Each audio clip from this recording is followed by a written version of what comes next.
సాయంకాల సమయములో సంధ్యాదీపారాధనలో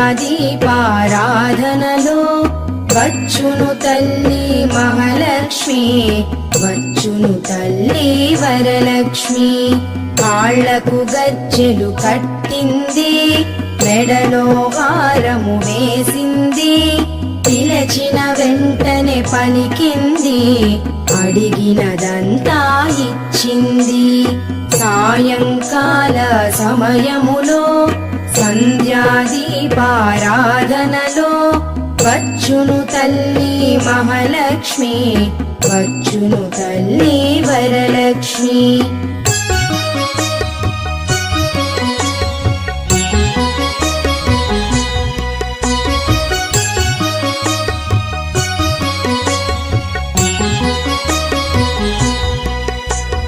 ధనములని